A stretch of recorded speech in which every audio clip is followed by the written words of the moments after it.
Our March Board of Zoning Appeals meeting. Welcome to everyone. We'll start by standing up and saying the Pledge of Allegiance, please.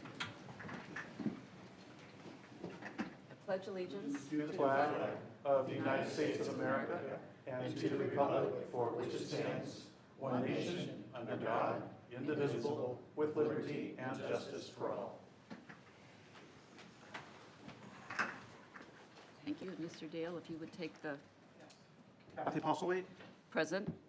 Jim Hurst, Present. Josh Martin, Present. Josh Fedor, Present. Amanda Miller, absent. Thank you, Mr. Dale. I'm hopeful that all of you have had a chance to look at the minutes from our February meeting and wondering, are there any additions or corrections to the minutes as they've been presented? I move we accept the minutes. Thank you, Mr. Hurst. Is there a second? There is a second. Thank you, Mr. Martin. Any discussion? All in favor, say aye. Aye. All minutes are approved as written.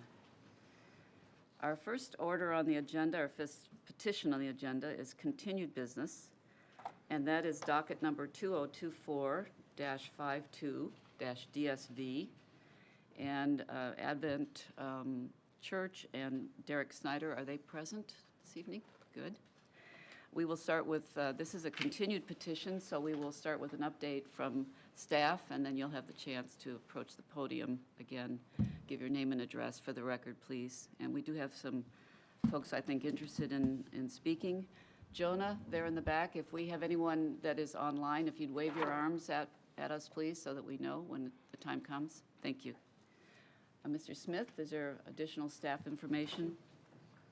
Just to recap, so this is the first petition, the continued petition, is a development standard variance. The section number is 194078. It addresses the minimum side and rear yards, specifically for non-residentially zoned lots next to residential lots. The side yard setback standard is either 50 feet or 2 times the building height, whichever is greater. In this case, the building is going to be 43.5 feet tall, so 2 times the height is 87 feet. So that is the side yard setback standard. The request is to reduce it to the lesser of that standard, so the 50-foot side yard setback. To recap, I guess the difference or the changes that have been proposed since our February meeting. If you can switch to the screen, I will put the updated site plan and kind of just highlight the updates that we've had since the last meeting. Summarizing, we've added some recommended conditions of approval. You don't necessarily need to write these down in your notes because I've attached them in the draft memo or the draft motion under the conditional approval. There's a series of them, and you'll see the conditions highlighted in red. I'm sure the petitioner will go over these as well, but you'll see the petitioner has conceded to several conditions. Again, those are listed as conditions of approval. I'll let the petitioner talk about it. But those are the main changes from the February petition. Staff's position as far as our favorable recommendation has not changed. We are recommending a conditional approval given the conditions that the petitioner has submitted. With that, I will take any questions if y'all have them. Otherwise, I'll turn it back to you. Any questions for Mr. Smith, the staff? No, then if the petitioner would come to the podium, please, and give your name and address for the record, please. Derek Snyder, Crossroad Engineers, 115 North 17th Avenue, Beech Grove, Indiana, 46107. So I'm here on behalf of Advent Lutheran to request approval of the development standards variance. I'm joined here tonight by Monty Weimer, the chair of the congregation, Stephen Sikowski, chairman of the Building Expansion Committee, Keith Mundrick, chairman of the school board, as well as several members of the congregation. I'm also joined by Kurt Williams with T&W Corporation acting as the general contractor, and John Becker and Roger Burris with Church, Hiddle, and Antrim as counsel for the church. If you would go to the next slide, please. Just a little bit of background on Advent Lutheran. So Advent Lutheran Church was founded in 1993 and is home to over 685 members. Since their founding over 30 years ago, Advent Church has experienced gradual growth. Advent's early childhood program was established in 1999 to offer preschool and half-day kindergarten education for students aged 2 to 5. As many know, Indiana has a shortage of preschools, and Advent has proudly provided the necessary service to Zionsville and the surrounding communities for the past 25 years. Advent's classical school program was established in 2022 and offers a private learning environment for 1st through 8th grade students. The variance that we're requesting tonight is necessary to accommodate the school's continued growth beginning with the 2026 and 2027 school year. If you go to the next slide, I'm going to cover these very quickly. I'm sorry to interrupt you, because this petition was presented at our February meeting. Yes, ma'am. So a lot of this is redundant. Yes, and trying to provide a little background information on the school and their operations, and so we can we can skip through the next several slides until we get to the site plan, and I can explain some of the changes that we're proposing. Perfect, thank you. You're welcome.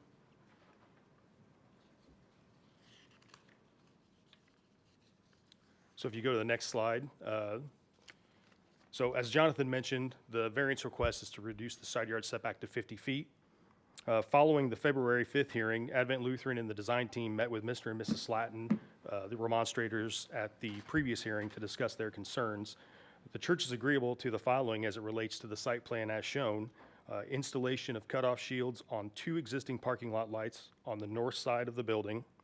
Installation of approximately 505 lineal feet of 6-foot tall shadow box privacy fence from the existing dumpster located northwest of the building addition to the existing right-of-way along Michigan Road. Installation of 200 lineal feet of level B landscape buffer in accordance with Table 12 from Chapter 194.109 of the zoning ordinance along the length of the shared boundary with the Slattons, and installation of no parking signs and striping to discontinue use of the 4 spaces closest to the Slattons' property. Just to summarize staff's analysis of this petition, so staff has stated in the report that they agree that the variance is not injurious to the public health, safety, welfare, and morals, since the request is consistent with the existing improvements, which have not been injurious. Staff also agrees that it will not adversely impact the use and value for the same reason. And staff has agreed with our findings of fact that the application of the UDO would result in an unnecessary hardship because the existing conditions, which were approved in master plan prior to adoption of the US 421 Michigan Road overlay under a Boone County jurisdiction, are dictating the layout and the need for the requested variance. At this time, I'd like to welcome Keith Mundrick, the chair of the school board for Advent, to discuss other concerns mentioned during the February 5th hearing and some operational changes that are not reflected in the site plan. Thank you, Mr. Snyder. If you would give your name and address, please, for the record. Sure. Keith Mundrick, 11237 East Highgrove Circle here in Zionsville. I'm a member of the church council at Advent, and I also serve as the chair of the school board, which is kind of the driving force behind our need for this expansion. And I just wanted to add a little bit of context and color to some of Derek's comments. We submitted, myself and our chairman and the chair of our expansion committee submitted a letter last Friday. I think it was in time to get to you guys. I just want to hit a couple of those points at a really high level, but really just want to convey to the BZA and to the Zionsville community how excited we are about what we're doing here. And we've had a parochial school for 25 years, and the intent was always to bring that up to elementary grades. We've had this sort of piece of land that was carved out next to our church that we've been holding for this purpose, and this is sort of the culmination of 30 years of planning. We did a feasibility study in 2008, and our consultant said, start an elementary school right now. There's huge demand in Zionsville for Christian elementary school, and particularly Lutheran. There's no Lutheran elementary school anywhere near here. 2008, 2009, the economy sort of crashed, and we tabled it for about 10 years. It came back. I don't think anyone in this room would be surprised to hear that 10 years later, the consultant said, you really need to get this going now because Zionsville is growing like crazy. So we've seen huge demand for this, and we started this as a classical Christian elementary school, which is not a concept I was really familiar with until I got involved in it. And it has just blown my mind. And I know we have some school parents here today, but it is so impressive, the education these kids are getting and what it means for our community.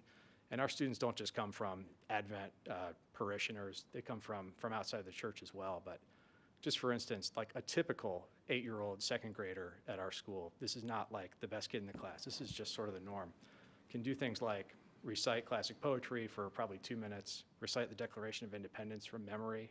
You can take them on a walk in the forest and they can identify like any tree, any plant.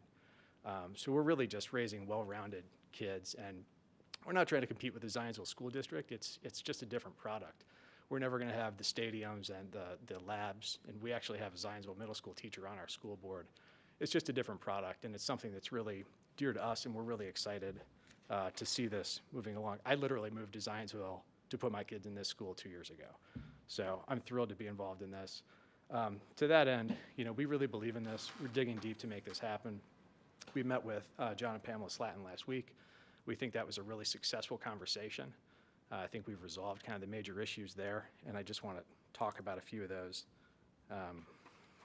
Some of the concerns that were raised last month that really we hadn't heard before. So it's good that we had the chance to work through some of those, because we want to be good neighbors and we want everybody to feel respected. One of the complaints was bell volume and the frequency of the bells.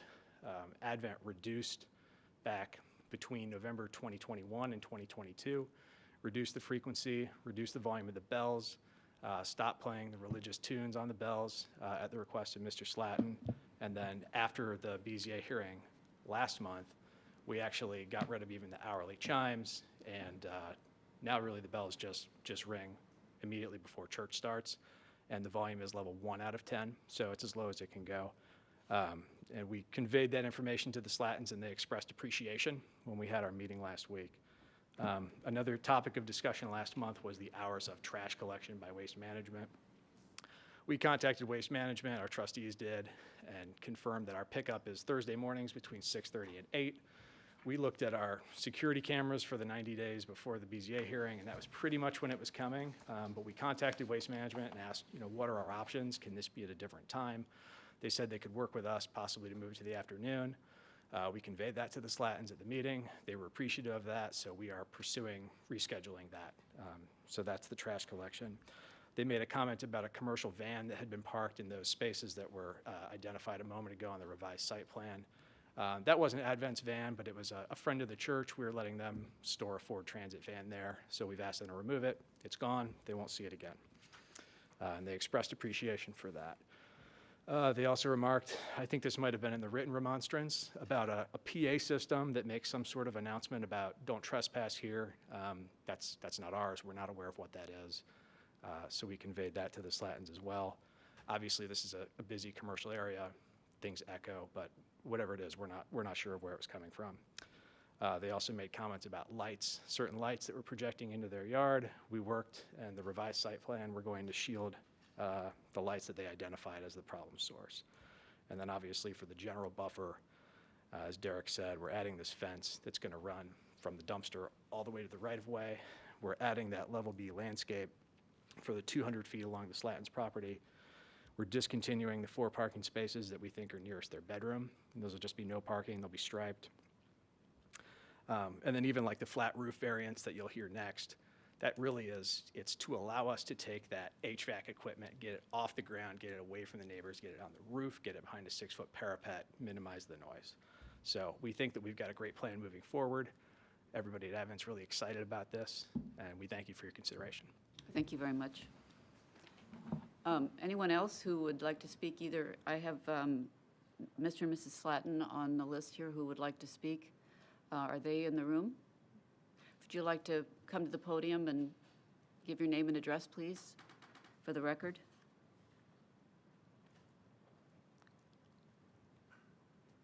Hi, I'm John Slatton, 985 Tilson Drive. I just wanted to circle back around. The ordinance that applies to the church allows office use. It's something that isn't incompatible with neighboring residential use. It doesn't allow elementary, middle, or high schools. This falls under a religious exemption, which is probably unconstitutional, but that's not for now, I don't think. But so even for an office use, the ordinance requires a setback of twice the building height, which we think is 87 feet, but I'm not sure whether that is based on the new building or the much taller existing building. But the thing about, and it's also for a gymnasium. The harm inherent in putting a gymnasium close to a house should be self-evident. Putting it even closer than an office would be allowed is ridiculous. It's going to result in harm, the type of harm that we've dealt with for all these years. And we do appreciate their addressing those, moving things in anticipation of this hearing. But an important thing to remember is that sound declines rapidly. It's by a factor of 4 based on difference. So the difference in the setback that they're requesting and the one required by the ordinance is significant. Gyms routinely have 85 to 90 decibels. There are numerous articles about the hearing damage in gyms. And they do have 8th graders in there now, which is important to keep in mind as well. But the difference in footage of setback is material. And so we do believe that it will impact our value and our quiet enjoyment of the house.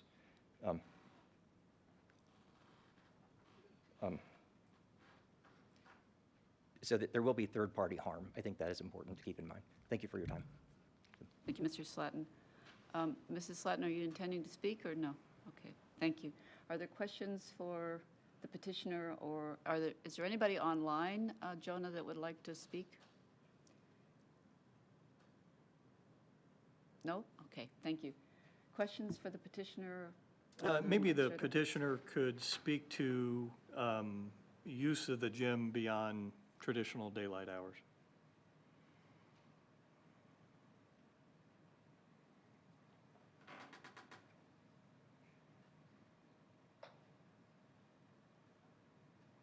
Sure, what's your question? Yeah, I was curious as to times we expect the gym to be in use. I think there's a difference between daytime noise and maybe nighttime noise. Sure.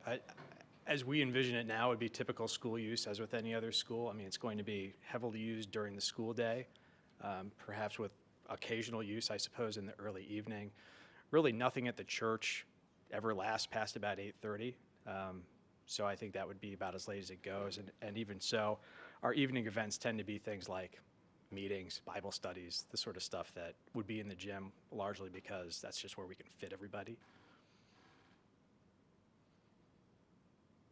Thank you, that's what I had for now. Other questions?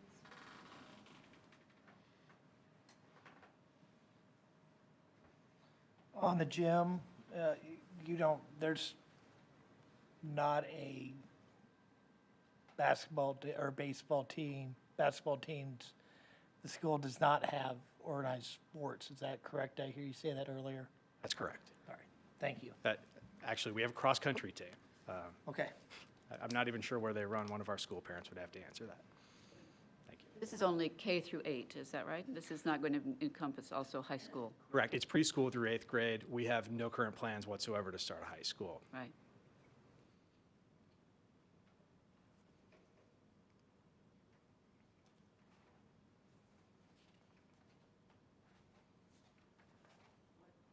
Sense about the argument made by the remonstrator regarding damage that they might suffer from having this building.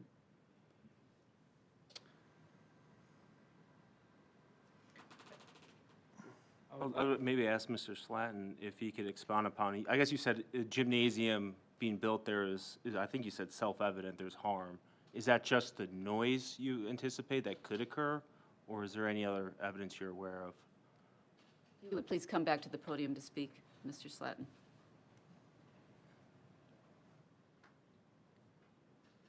Yes, and I think it's important to keep in mind that they may not intend to do anything like this now, but that is a gymnasium that later could be used for whatever within the zoning for a basketball team or something.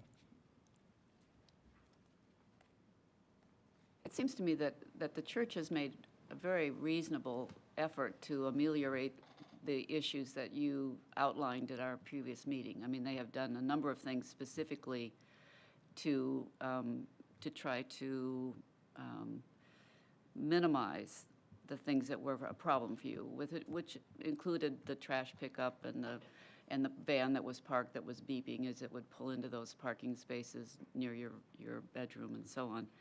So it seems that they're making all reasonable steps to try to be a good neighbor in the sense, which is what we hoped would happen at the February meeting by continuing this. I think there's also a point at which for them to be able to use the property as they had intended when they first built the church there with the plan of having the school, that I'm not sure that you're making the argument that it shouldn't happen. Or that they should do things to ameliorate the noise. A wooden fence doesn't block noise above, below any decibel level, especially a box one. It's open between. Oh, but they're also talking about putting plantings in, so it's plants and the fence for that entire distance along from where the dumpster is all the way to the right-of-way. So that's a pretty long 500 and some feet of fence and plantings. So I think they're making best efforts to try to be a good neighbor. Do you have other thoughts? I couldn't agree more. I think they're being great neighbors. They addressed every concern that was addressed at the last meeting. Now we've got a whole new round of concerns that are being addressed that, to find that, I was told last meeting that trash trucks were coming in at all hours of the night, to find that it's from 6:30 to 8 o'clock. Just, I'm not sure we're going to make you happy.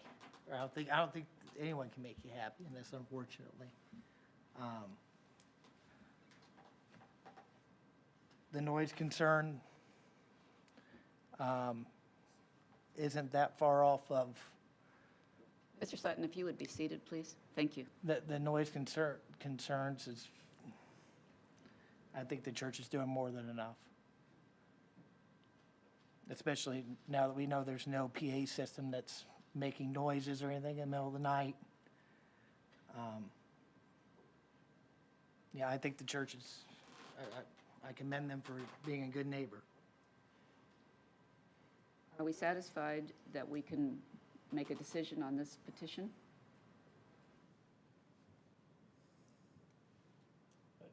I feel the factors have been satisfied and we've investigated them. Michigan Road is a busy corridor, and there is going to be some development that happens along it. I find that this development is not going to damage property values. I understand people prefer to always have complete quiet, but I don't think that's a realistic expectation, and I don't think it's going to hurt the safety or the property values. And I think it's hard to argue that a church that was built under different zoning rules suddenly has to figure out how to conform with, as they expand with the newer requirements in this regard. Comments or discussion? Are we ready to make a motion? Sure, I'll be happy to make a motion Thank you, if we're ready. Mr. Hurst. I move that docket number 2024-52-DSV, Development Standards Variance to reduce the 87-foot side yard setback along the north property line to 50 feet be conditionally approved as presented and described based on the findings in the staff report and the staff recommendations, submitted findings of fact, substantial compliance with the submitted site plans, the evidence presented during the public hearing, and the following conditions of approval. Number 1, cutoff shields shall be applied to the 2 parking lights identified on the revised site plan Exhibit 6. Number 2, a 505 linear foot, 6-foot tall shadow box privacy fence shall be installed along the north property line as reflected in the updated site plan Exhibit 6. spanning from the dumpster enclosure to the Michigan Road right-of-way. Number 3, 200 linear feet of Level B landscape buffer in accordance with Table 12 from Chapter 194.109 of the zoning ordinance shall be installed along the length of the shared boundary with the house as reflected in the revised site plan Exhibit 6. Number 4, the HVAC equipment for the gymnasium shall be placed on the rooftop behind the parapet wall rather than on the ground. Number 5, the petitioner shall discontinue the use of the first 4 non-curved parking spaces nearest the Slatton home to the northwest of the north entrance for as long as the Slattons live in the home by installing no parking signs and striping per the revised site plan Exhibit 6. Thank you, Mr. Hurst. Well said. Is there a second? Second. Thank you, Mr. Fedor. Is there further discussion on this motion? Mr. Dale, will you call the roll, please? Jim Hurst. Aye. Josh Fedor. Aye. Kathy Postlethwaite. Aye. Josh Martin. Aye. The petition is approved. Thank you very much.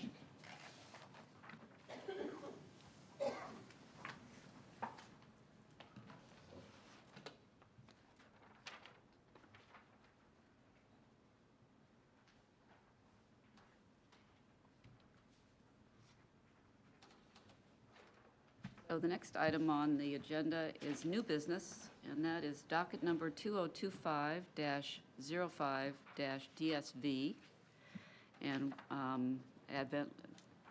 Evangelical Lutheran Church. Barry Nechtel, you are present. We'll start with the staff report, please. Mr. Smith? Yes, ma'am. Let me pull up the building plan so you can see or have a better idea of what we're talking about for this request. All right. So this request will have 2 variances. The first one is to section 194078J4A, which states, buildings with continuous facades that are 90 feet or greater in width shall be designed with offsets not less than 8 feet deep at intervals of not greater than 60 feet. So as it relates to that specific section in our zoning ordinance, the petitioner is requesting the interval of not greater than 60 feet. That interval be increased to not greater than 98 feet. That's the first variance request. The second one is to 194078J5C, which pertains to flat roofs. It states flat roofs are permitted when consistent with the selected style of architecture, if edged by a railing or parapet, and if rooftop mechanical equipment is either camouflaged on all sides or visually integrated into the overall design of the building. Summarizing, the petitioner is requesting permission to use a flat roof for the portion of the proposed building addition, which is what you're seeing here, the new gymnasium, when it's not architecturally consistent with the remainder of the building style. So essentially, they want to have a flat roof when the existing portions of the building have a sloped, pointed roof, okay? That's the second variance. Regarding staff's position, relative to the increasing the interval to 98 feet, which is the first variance, staff agrees with the petitioner. We believe this is not going to be injurious to public health, safety, morals, or general welfare of the community. Although it does not align with the zoning ordinance, granting this request is not a public health or safety issue. The design avoids irregularities in the concrete panels, which are the main lateral force for wind and seismic elements in the building. Additionally, in the absence of evidence to suggest otherwise, staff is inclined to trust and believe the design professional. Taking it one step farther, this project, although it has not gone through our TAC, this project will go through TAC as part of Plan Commission. at which point there was no and has been no concerns raised by our public health and safety officials. So staff is inclined to believe this meets that threshold. The second issue, the use or value of the area adjacent to the property will not be affected in a substantially adverse manner. Again, staff agrees with the petitioner on this criteria. As it relates to the variance request, having offsets every 60 feet will have no impact. The proposed addition is located behind a building, and it will be screened with existing trees and shrubs. We were not able to find evidence that would suggest or prove that the absence of these offsets would be detrimental to adjacent property values. Furthermore, the single-family residential use can continue with or without the offsets. So staff, again, believes this criteria has been met. The third criteria, as it relates to unnecessary hardship, once again, we agree with the petitioner. Strict application of the terms of the zoning ordinance will result in unnecessary hardship. The petitioner could comply with this standard, but in doing so, they would create other problems that would have to be accounted for, as stated in the petitioner's findings, which I will let y'all read the findings. Granting this request eliminates the need to account for those irregularities in the concrete panels. Additionally, the offsets create corners inside the gym, which pose potential health risks to students who are using it. Because of those two reasons, staff believes this is an unnecessary hardship, and therefore we support granting the first variance. As it relates to the second variance, approving the flat roof, again, we agree with the petitioner. We don't believe this is going to be injurious to public health and safety. The flat roof was intentionally designed with public safety in mind. It allows the mechanical equipment to be located away from pedestrians. If it's not located on the roof, it has to be located on the ground, which increases noise and eliminates proposed green space and sidewalks. Additionally, like I said, the project is going through TAC, at which point, and up to this point, we've received no feedback from our public health and safety officials related to this project. Because of all those reasons, staff believes the first criteria was met. The second criteria, as it relates to the use or value of the area surrounding the property, staff agrees with the petitioner again. Granting this variance allows loud mechanical equipment to be placed farther away from the surrounding properties, reducing potential noise impacts. The alternative, as I previously stated, is to place this equipment on the ground, which brings additional noise to ground level, and it results in the loss of green space, sidewalks, and potential landscaping. Because of those two reasons, staff believes putting the mechanical equipment on the roof is the better option. We believe this criteria has been met. The third final criteria as it relates to the second variance, unnecessary hardship. Summarizing, the zoning ordinance allows for the use, but it requires the roof to be designed in a way that doesn't account for the mechanical equipment on top. Because of this, we believe the zoning ordinance is creating an unnecessary hardship in the use. Again, requiring it to have a sloped roof would make it challenging to put the equipment on the roof. Because of that reason, staff believes unnecessary hardship exists. We agree with the petitioner on the criteria. We think all three criteria have been met, therefore it rises to our standard, and we support the request as well. Any questions, I'm happy to answer them. Otherwise, I'll turn it back to you. Thank you, Mr. Smith. Are there questions for staff about these variances? Not at this point from me. No? Okay, the petitioner, if you would approach the podium, please, and give your name and address for the record. Thank you. My name is Barry Knechtel. I am an architect at KJG Architecture, 527 Sagamore Parkway West in West Lafayette, Indiana, 47906. I don't have to repeat the same information about the school history.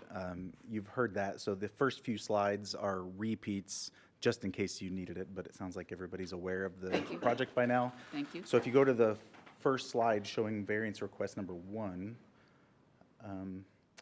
the portion of the gymnasium in question you can see is on the west side of the building. It's actually a 95-foot long wall, but staff encouraged us to add a few feet to give us some leeway to place the entrance. So that offset that you see there aligns with grade to make sure that we have ADA accessibility to the site. I am not a structural engineer by trade. I had my structural engineers assist in the lateral force and seismic discussion, but in general, the concrete panels work together and create a box where each wall is resisting the lateral forces, the wind load, and if there's any seismic load, they basically hold each other together. So creating offsets makes it more difficult for that interlocking box to work together.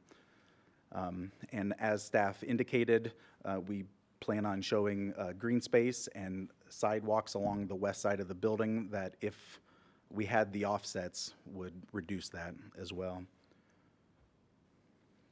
We agree with staff's recommendations on variance number 1, and we've restated them here.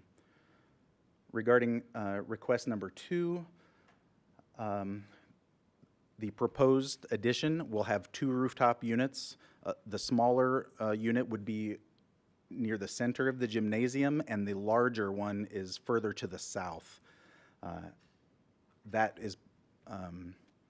was intentionally done to keep the loudest piece of equipment farthest from the north property lines. The gymnasium is constructed with 12-inch insulated precast panels. In addition, to comply with the facade aesthetics, that precast panel is going to be clad with horizontal siding to match the rest of the building. So the church is going to great measures to try to get this addition to architecturally match the Federalist style that it uses. The STC rating of that precast wall, just the insulation in the precast, is 50 to 51 STC. That additional lapboard siding will add to that, not greatly, but will add to it, and that goes all the way to the parapet. So the STC value from the wall will benefit in either reflecting or pushing some of that noise from the rooftop units up. We do know that sound works in waves, and there will be sound that comes over the rooftop, but we do feel that this is the best solution to keep the noise from reflecting. If it's sitting on the ground, it's going to reflect off of the wall and back at the neighboring properties. So getting it up on the roof was paramount from the very beginning. The church asked for a design to, keep that noise up and away and shielded. So that is the reason that we really feel that the flat roof is the best solution for the design of this gymnasium. We agree with the staff report. That's the next slide. And if you have any further questions, I'll be happy to answer them. Thank you, Mr. Knicht. I have a couple of questions. Yes. How tall is the parapet? It is 6 feet. And the equipment, what's the height of the equipment? It is less than, but very close to 6 feet. So it should all be behind the parapet, In elevation, you will not be able to not see. visible. I'm not an architect either, so that will be blatantly clear here. What are you doing about snow load on a flat roof like that? How does that manage? So the roof structure is going to be metal bar joists, and the snow load and the drift load will all be picked up with the metal bar joists that hold the Not roof. exactly like living in Colorado, I suppose, but I do know that, there is some weight that comes with snow, right? Absolutely. Don't know how frequently flat roofs are done in this part of the world. This is the standard. This Yeah? This Okay. construction is how gymnasiums are designed all over Right. the state. Yes. Other questions? Sorry for my ignorance here. Any other questions for the petitioner? I wonder the same thing on snow loads myself when I Thank see all you. the flat roofs and all these warehouses and Yeah. so forth, but. I'll jump in. Is it truly flat, or is it No, just I a was- single slope roof? Yeah. They are At they a are gentle called slope, low yeah. slope roofs in the Okay. industry, so Yeah. a quarter of an inch per foot. Okay, Yes. thank you. Thank you for trying to salvage my reputation. Any further questions for the petitioner? We have a number of people who have indicated they would like to speak. If you would like to, Jacob, is it Jacob Weiner? Would you like to approach the podium, give your name and address, please? Jacob Weimer, 1624 Cool Creek Drive, Carmel, Indiana, 46033.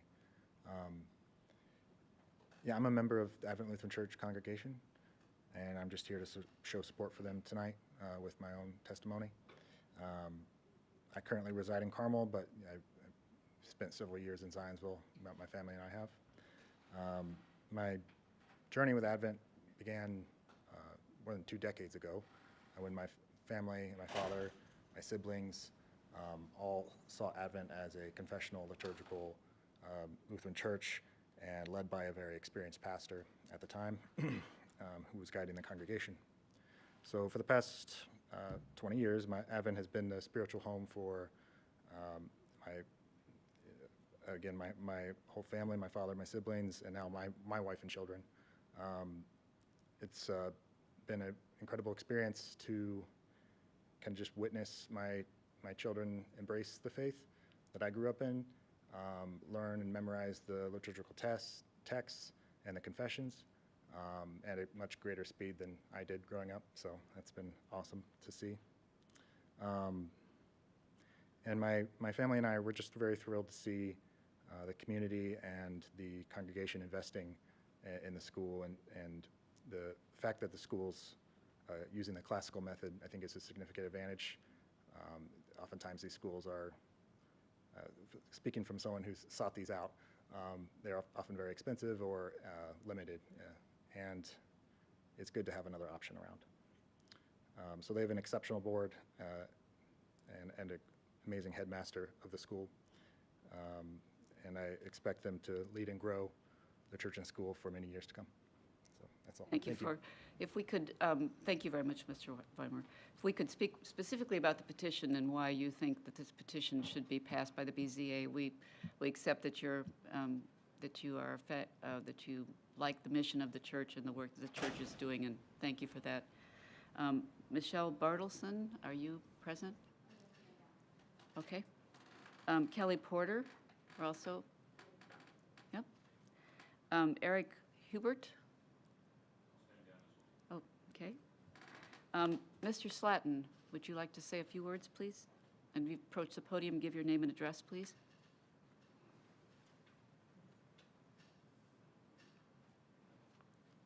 Hi, I'm John Slatton, 985 Tilson Drive. My question is, if a flat roof is consistent with a vernacular, not Federalist church building with an extensive steeply pitched roof, what wouldn't be consistent? It's a flat roof, and the church is all steeply pitched. And the other issue is about putting HVAC on the roof instead of on the ground presents a hardship for us. As the architect explained, it gets projected up. Sound refracts. A lot of people aren't aware of that. Lawrence tried to put up a wall to block train noise before they realized that the noise will go over the wall and go down. Unlike if you stand behind a wall with a hose, it will block it. But sound will go through doorways and fan out, and will go over a parapet and go down. So this makes it worse, having a flat roof and putting everything on top. As as Jonathan mentioned, this is going to be loud HVAC equipment to cool and heat a gym. It's going to make a lot of noise. Also, there's a reason the council had in mind for the offsets at intervals. We're going to have a huge blank wall with narrow white siding, which reflects sound. As the architect explained, we'll have the sound reflecting back and forth between the fence and that wall. So yeah, putting up, and it's kind of obvious as well, the bells on the bell tower are up on a really high tower. So putting the noise-making device up in the air is going to be worse. So, and also as far as the hardship that would be shown for the petitioner, I don't see, this is not significant, especially in comparison to the harm. I would just ask that you weigh that, and that's all I have. Thank you for your time. Thank you, Mr. Slatton. Are there questions for Mr. Slatton? Mrs. Slatton, I have you also signed here. Are you interested? Are you going to make remarks? No? Thank you. Anyone else? Is there anyone online who would like to speak to us? Jonah? No? Okay. No one else here who would like to comment on this petition? We have any questions for the either the remonstrators or the petitioner about these variances? Any discussion? Well, maybe I'll ask to staff experience. I mean, I know my personal experience being near different versions of equipment like this. Jonathan, in your experience, is it louder for neighbors to have HVAC equipment on a roof behind a parapet or have it on the ground? So you're asking from my experience, and I will be honest with you. There's lots of mechanical equipment in Zionsville. I'm sure some of it's on the roof, some of it's on the ground. We have yet to get complaints from any that I'm aware of. Maybe Mike's got a complaint in our office, but we don't get complaints related to noise from the mechanical equipment of HVAC or any of that stuff. Again, kind of unrelated to BZA, there is a process to complain about noise violations that goes through the police office. Maybe there have been complaints about HVAC systems that we in our office are not aware of, simply because noise complaints don't come through our office. I would say that most citizens, when they do want to complain, though, they do first reach out to the planning office thinking that we enforce the noise ordinance, right? So if one was going to be filed and a complaint was going to be submitted, I would suspect our office would have heard about it.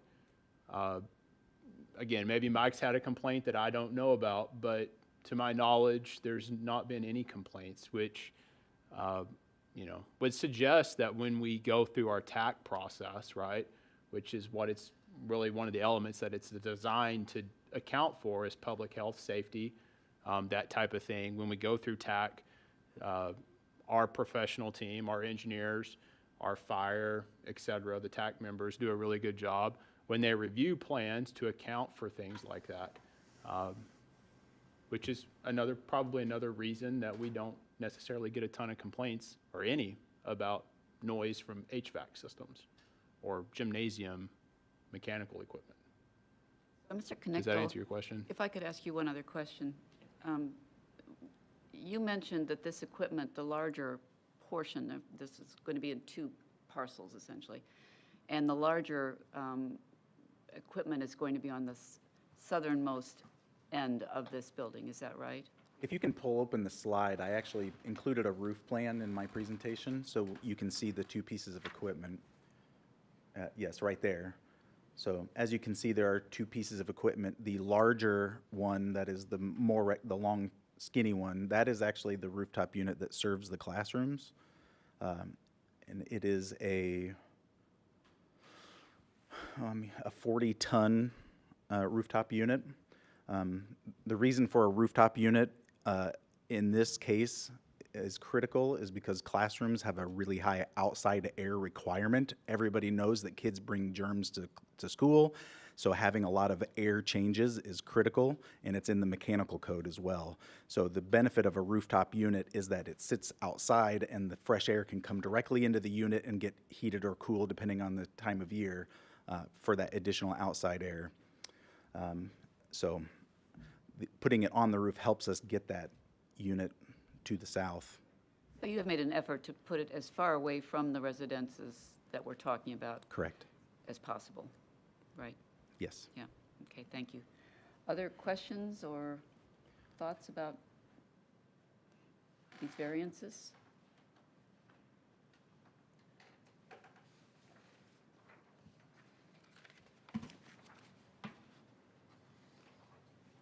I appreciate staff's work in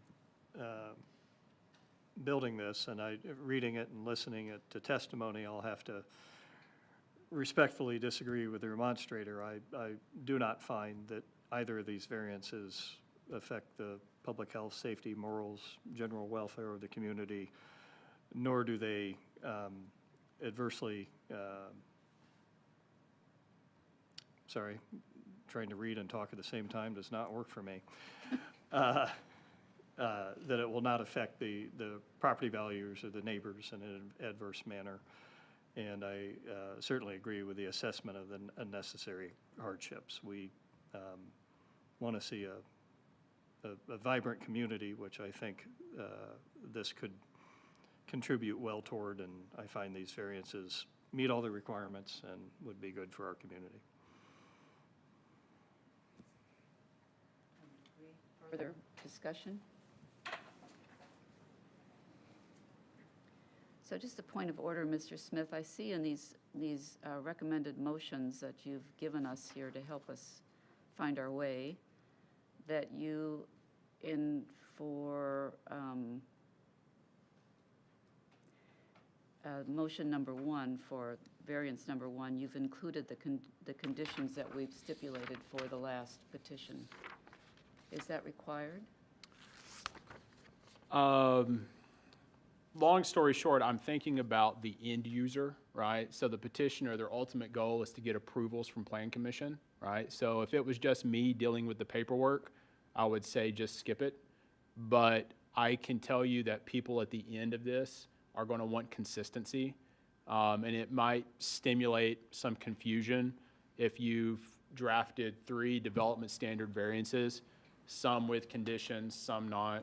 Oh, I see. All with the same project. So I'm trying to keep all of the conditions for all 3 motions very consistent for their sake.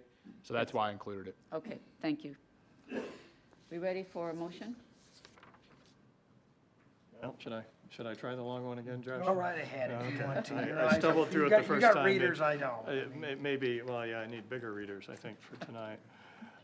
Thank you. I move that docket number 2025-05 DSV Development Standards Variance to increase the architectural offset interval to 98 feet at 11250 North Michigan Road be conditionally approved as presented and described based on the findings in the staff report and the staff recommendations, the submitted findings of fact, substantial compliance with the submitted site plans, evidence presented during the public hearing, and the following conditions of approval. Number 1, cutoff shields shall be applied to the 2 parking lot lights identified on the revised site plan Exhibit 6. Number 2, 505 linear feet of 6-foot tall shadow box privacy fence shall be installed along the north property line as reflected in the updated site plan Exhibit 6, spanning from the dumpster enclosure to the Michigan Road right-of-way. Number 3, 200 linear feet of level B landscape buffer in accordance with Table 12 from Chapter 194.109 of the zoning ordinance shall be installed along the length of the shared boundary with the house as reflected in the revised site plan Exhibit 6. Number 4, the HVAC equipment for the gymnasium shall be placed on the rooftop behind the parapet wall rather than on the ground. Number 5, the petitioner shall discontinue the use of the first 4 non-curved parking spaces near the Slatton home to the northwest of the north entrance for as long as the Slattons live in the home by installing no parking signs and striping per the revised site plan Exhibit 6. Thank you, Mr. Hurst, well done. Is there a second? I'll second. Thank you, Mr. Mark. Is there any further discussion? Hearing none, will you call the roll, please? Jim Hurst. Aye. Josh Martin. Aye. Josh Fedor. Aye. Kathy Postlewaite. Aye. So that takes care of the first variance. Do we have a brave soul for number 2? I think my second one was mildly better than the first, so if you guys will bear with me, I will try the third. And Thank you, Mr. maybe Hurst. retire from motions for the evening, we'll see. I move that docket number 2025-05 DSV Development Standards Variance to use a flat roof for a portion of the building when not architecturally consistent with the remainder of the building style at 11250 North Michigan Road be conditionally approved as presented and described based on the findings in the staff report and the staff recommendations, submitted findings of fact, substantial compliance in the submitted site plans, evidence presented during the public hearing, and the following conditions of approval.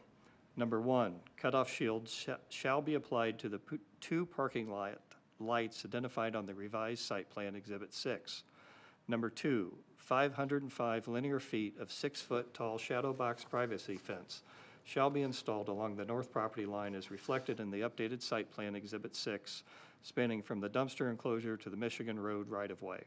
Number 3, 200 linear feet of level B landscape buffer in accordance with Table 12 from Chapter 194.109 of the zoning ordinance shall be installed along the length of the shared boundary with the house as reflected in the revised site plan Exhibit 6.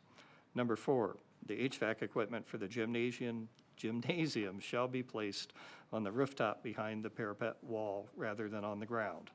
Number 5, the petitioner shall discontinue the use of the first 4 non-curved parking spaces near the Slatton home to the northwest of the north entrance for as long as the Slattons live in the home by installing no parking signs and striping per the revised site plan Exhibit 6. Thank you, Mr. Hurst. Is there a second? Second. Thank you, Mr. Fedor. Is there any further discussion? Well done. Thank you. Mr. Dale, if you will call the roll, please. Jim Hurst. Aye. Josh Fedor. Aye. Josh Martin. Aye. Kathy Postlewaite. Aye. The petition, the variances are granted. Thank you very much. Thank you. And Madam President, I feel like if I had a 4th attempt, I would get it all. No stumbling. If you want to practice. You were awesome. I was thinking the same thing. Do we really need this on all 3 of these? I got my 15 minutes, I'm happy. You're with it. it.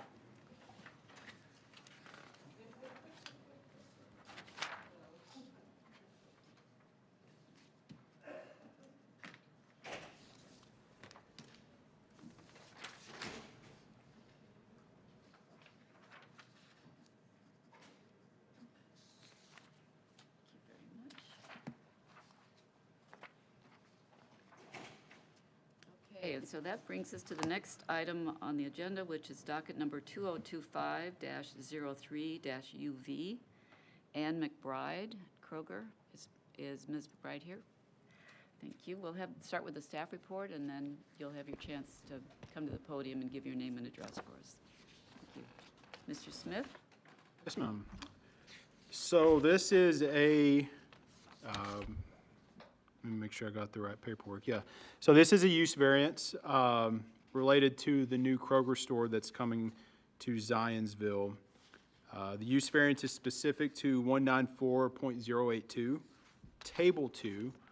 I've pulled the staff report, this section, on the screen for you to see. For some reason, my arrow is not appearing on the screen, which is fine. This property is Zone GB, and it was determined based off what was submitted by the petitioner that the storefront displays that they will have along the storefront, that was going to be classified as open material storage, right? So the storefront open material storage. And you can see on the table, on Table 2 in 194082, that open material storage in general business is neither a permitted use by right or a special exception, which is why this is coming before you as a use variance, right? Staff, to get to our findings of fact for staff, number 1, related to public health and safety. Staff agrees with the petitioner on this criterion. According to their findings of fact, the open material storage will only occur along the storefront and will not be in the parking lot or in the drive aisles. The displays will be staged in a way to allow for adequate pedestrian traffic into and out of the store.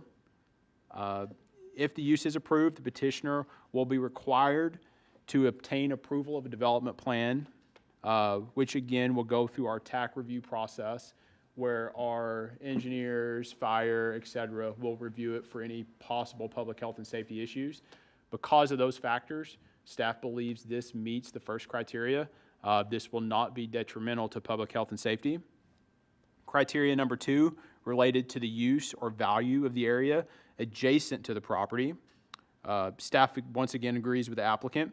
Open material storage is common for many of the surrounding properties. I listed a few in the staff report. Tomwood, Toyota, Lowe's, Cracker Barrel, et cetera. The use or value of these businesses will not be adversely affected by Kroger using the same use. Furthermore, outdoor display will be located along the northern storefront, additionally not in the parking lot or in the drive aisles.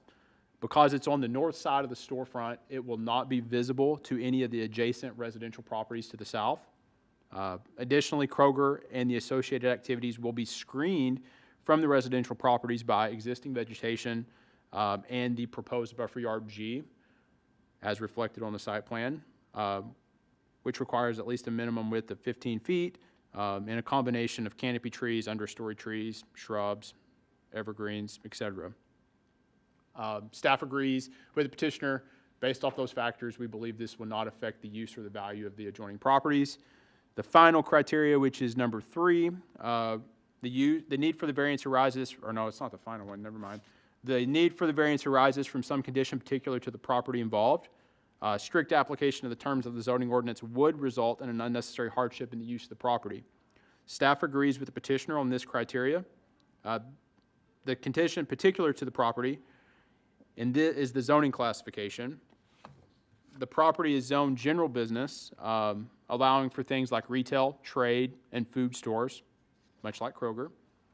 The zoning district also allows for other uses like car dealerships, camper sales, and farm equipment.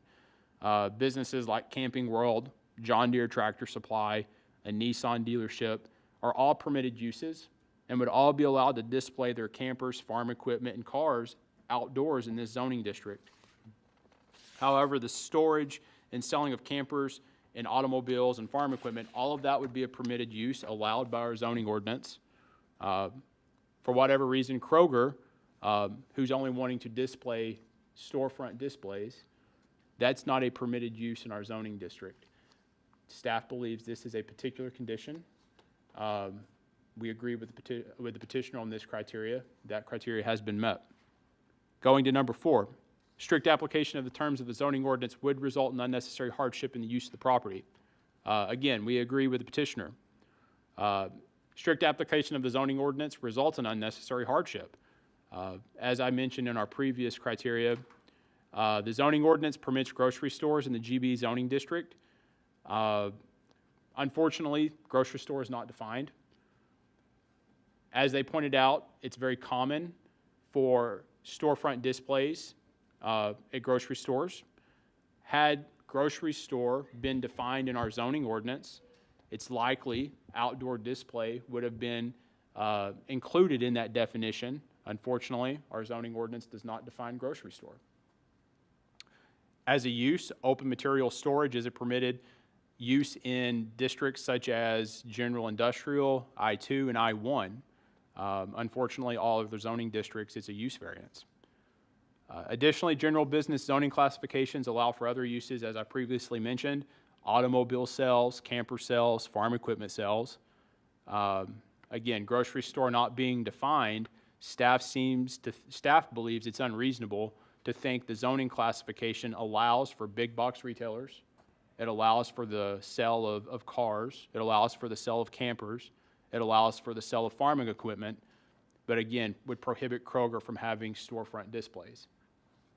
Finally, we just wanted to point out that other businesses have this use without the use variance, all of which are in the same zoning district and the same zoning classification.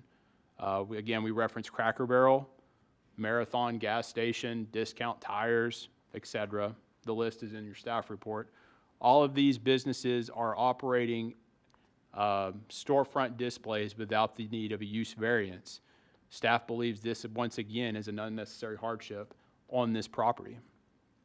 To summarize this criteria, denying this variance would not only disrupt the petitioner's proposed business model, it would require changes to the proposed layout of the building, and it would also put this business at a competitive disadvantage, denying them the use of storefront display that is afforded to many other retailers and grocery stores in the area.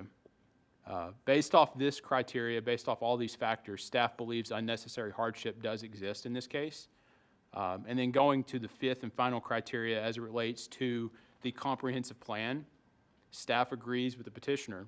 The comprehensive plan recommends commercial development, specifically going as far to say grocery stores, right? The comprehensive plan recognizes the need for high-quality development standards, including site design, building materials, architecture, etc. If this use is approved, the petitioner, as previously mentioned, is required to go through the development plan approval process, which will ensure the final product is a high-quality development meeting the standards in our zoning ordinance. Because of those factors, staff believes this does not interfere with the comprehensive plan. We think this criteria has been met. Summarizing, we support the petitioner's positions on all 5 criteria. Staff supports the requested use variance. Happy to answer any questions you have. Turn it back to you. Mr. Smith, questions for staff? No? Ms. McBride, if you would like to come up and give your name and address for the record, please. Yeah. We should have warned you. My name for the record is Ann McBride. My address is 5721 Dragon Way, Suite 300, Cincinnati, Ohio, 45227. I'm Kroger's zoning consultant, and I would just like to go through a couple of the items, if that's okay. First, maybe just advise the board of what we're proposing to do here. And that would be that Kroger is proposing to develop 12.9 acres of property on 6245 East State Route 334. It is vacant right now, and as Jonathan indicated, it's zoned your general business rural district. We're proposing to put up a 118,337 square foot marketplace store, which is permitted, as has been noted. It would have 560 parking spaces, 3 proposed loading spaces, and I know we'll talk about those in a few minutes. There would be 14 online pickup spaces for those customers that choose to shop online at the northwest corner of the store. There would also be a pharmacy drive-through which would also, be located at the northwest corner of the store. There would be 3 access points into the development, 1 from Center Drive and then 2 from the private street that goes down to Tom Woods. The store itself would have expanded departments. It's going to have a Starbucks. It's got the pharmacy drive-through, as I mentioned. It would have the Murray's Cheese store and so many of the features that Kroger has brought out since the original store here in Zionsville was built. We comply with the store design and the lighting requirements, the landscaping requirements, and the signage per your zoning code. In fact, the landscaping actually exceeds what's required, and I'll talk about that in one moment. Just one other point I wanted to make is there would be a fuel center done with this store. It is, however, across Center Drive in Whitestown, where we'll be before their Board of Zoning Appeals tomorrow evening, so your timing is actually really very good. For the development, however, to move forward, we are requesting 2 variances for you, and we'll talk about the use variance first, as staff has done. So we are requesting that use variance to 194.082, Table 2.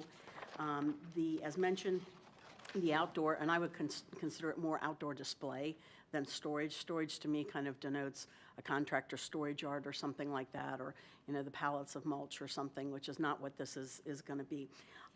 It will occur only, as has been mentioned, on the front elevation on either side of the main entryway into the store. The types of materials that would be stored there, or displayed there, not stored there, would be things that are more seasonal in nature if you've been to one of the larger new Kroger stores. So, for example, this time of year they're getting ready to bring out the plants, but other times of the year they might have pumpkins there, wreaths during the holiday season, and roping and so forth.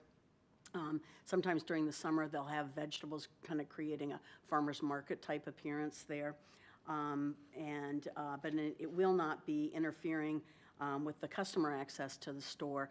The stores are planned to allow for adequate pedestrian access going into the store, and then also importantly coming out of the store, because most customers are pushing a cart out, so there's got to be more than just pedestrian access space, okay? So they have allocated that into the design of the Kroger store. It's obviously not going to go into the vehicular circulation access drive in front of the store. As indicated in the request, we don't believe it is injurious to the public health, safety, and welfare, nor is it detrimental to surrounding properties. We don't believe that it contradicts other uses in the area. which are allowed in that district. It is very common, as your staff indicated, to have outdoor display in front of a grocery store and other stores as well. We believe that the strict application of the code would pose a hardship for Kroger. Other retailers in the immediate vicinity do have outdoor display. And then, more importantly, I think also is the fact that the items that we're asking to be able to display in front of the store are really not conducive to have in mass quantity inside of the store.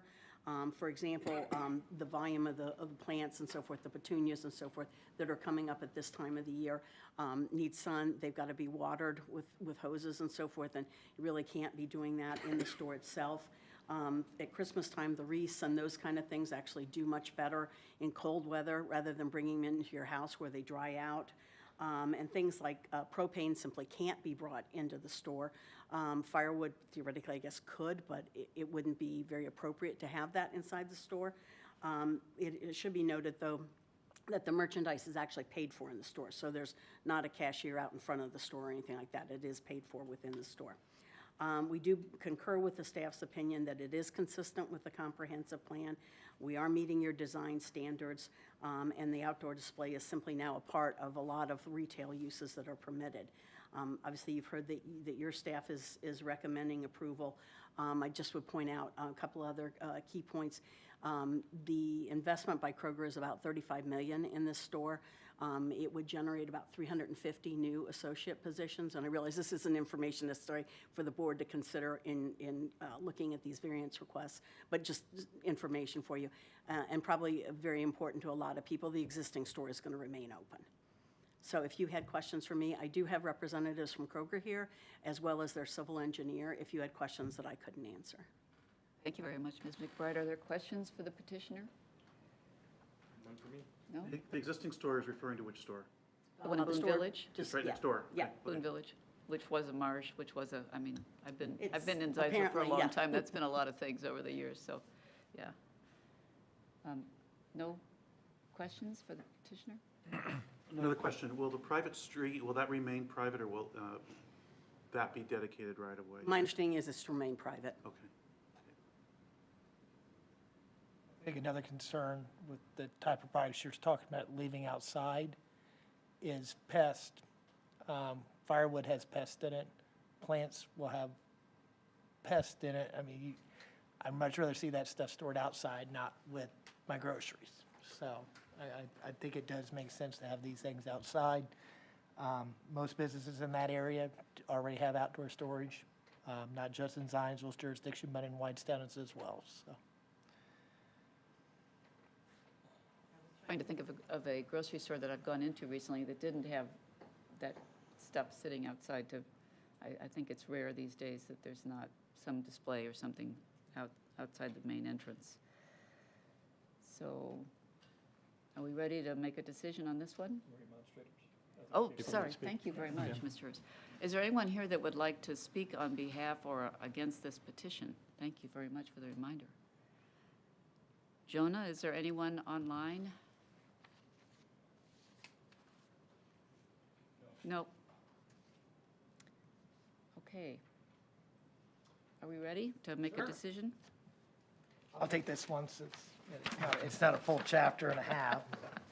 I move that docket 2025-03-UV use variance to provide for open material storage at 6425 East State Road 334, Zionsville, be approved as presented and described based on the findings in the staff report, staff recommendations, submitted finding of facts, and evidence submitted during the public hearing. Is there a second? I'll second. Thank you, Mr. Martin. Any further discussion? Is it State Road 334? Is that the legal name of the road out there now? Or is it?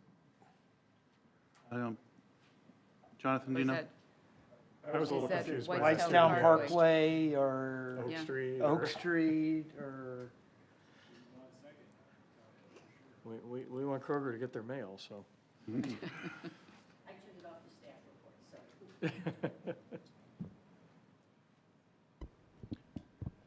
so. For the petitioner, have y'all gone through the plating process yet? And I'm asking that question because typically the official address is assigned through the plating process. Yeah, and we have not done that yet. Okay.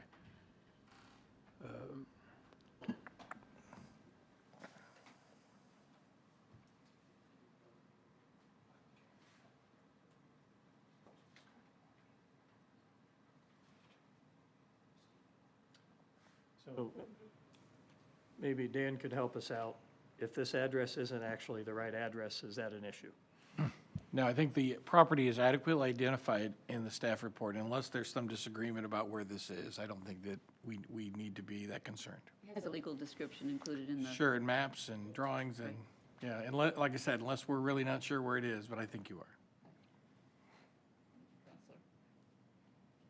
All right, so we have a motion and a second. Any further discussion? Mr. Dale, will you call the roll, please? Josh Fedor, Aye. Josh Martin, Aye. Jim Hurst, Aye. Kathy Postlewaite. Aye. That variance has been approved.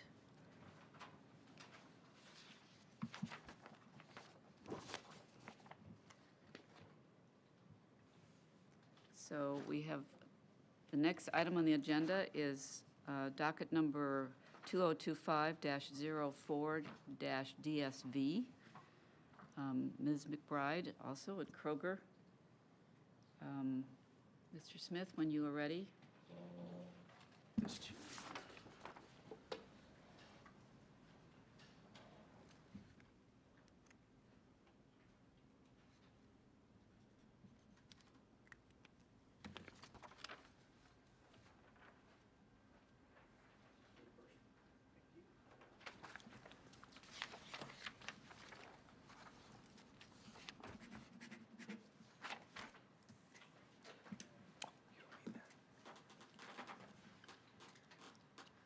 So the second petition related to the Kroger project is a development standard variance to section 194111, which is our parking and loading requirements.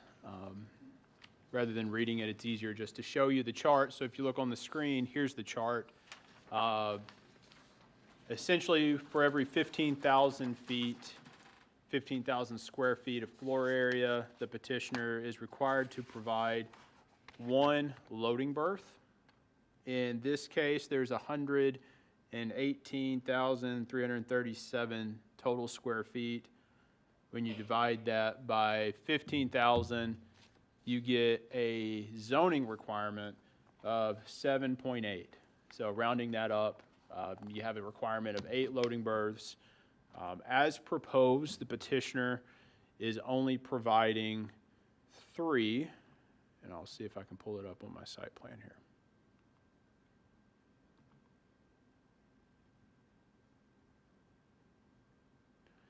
So this will work. So if you look on the screen, you'll see the petitioner is proposing 3 total loading berths on the south portion of the site.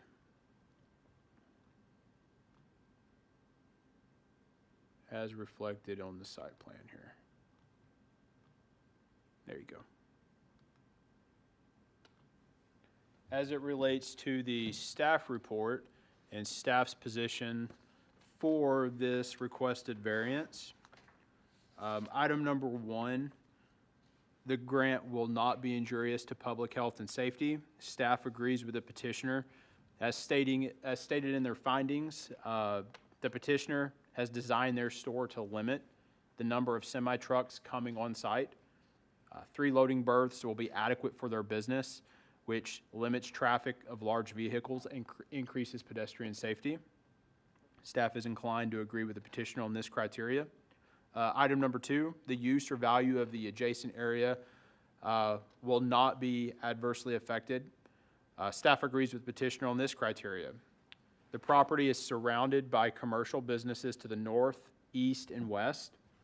For those businesses, granting this request would have no impact on their property values and would not impact their ability to continue their current use. If anything, reducing the number of loading berths would benefit those surrounding businesses by reducing the intensity of this development and reducing the number of semi-trucks coming into the site. There are residential properties located directly south of this property.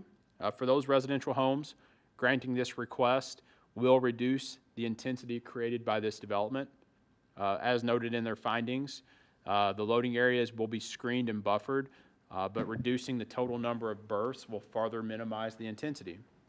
Because of those two reasons, staff agrees with the petitioner on this criteria. The third and final one, strict application of the zoning ordinance would result in unnecessary hardship in the use of the property. Staff agrees with the petitioner on this criteria.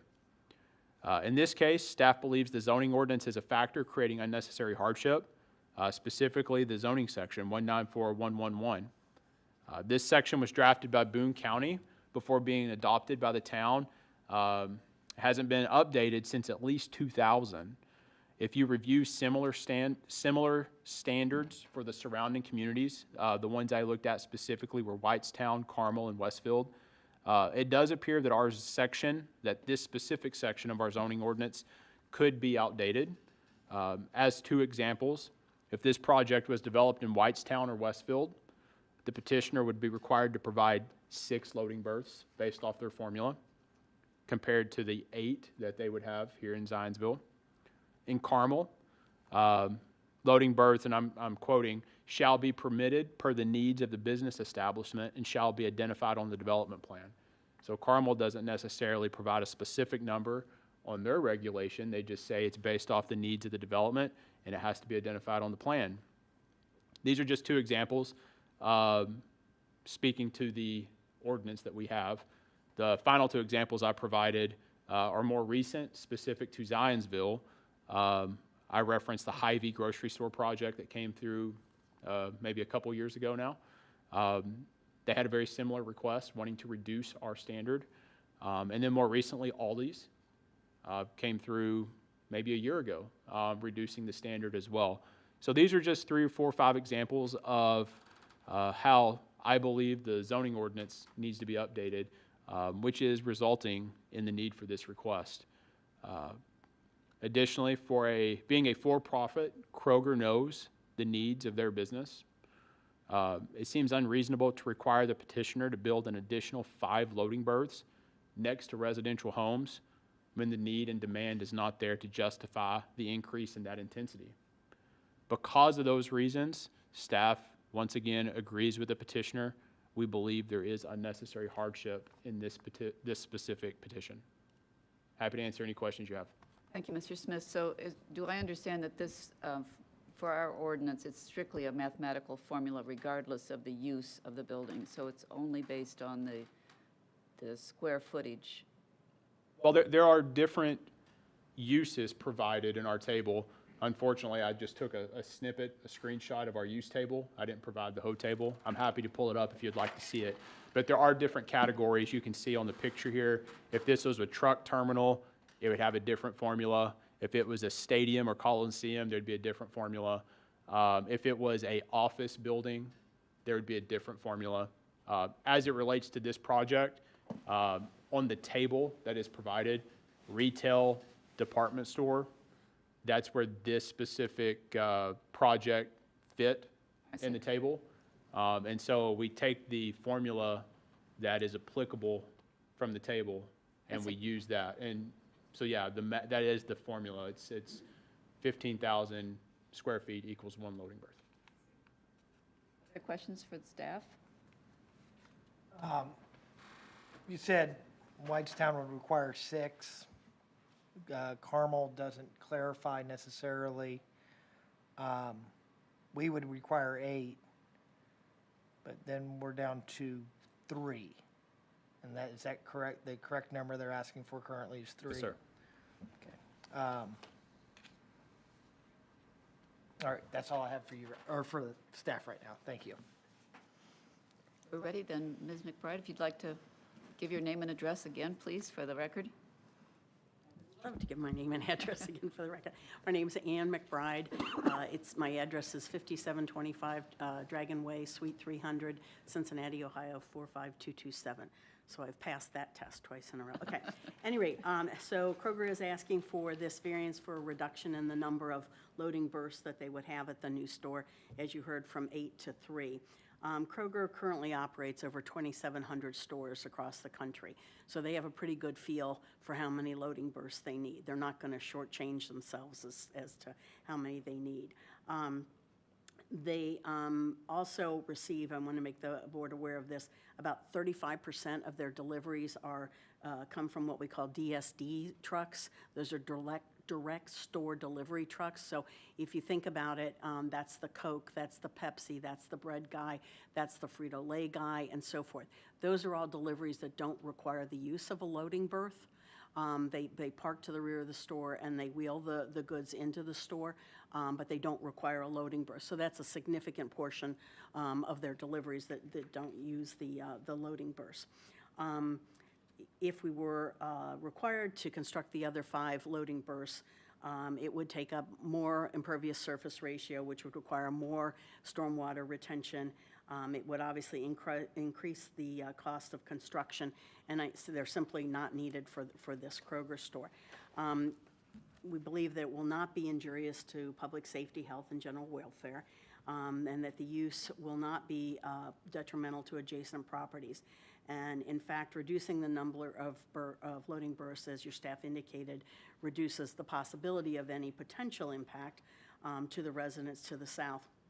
And I wanted to make the board aware that the Kroger building itself is actually sitting back 65 feet off of the property line, which is considerably in excess of what's required by your code.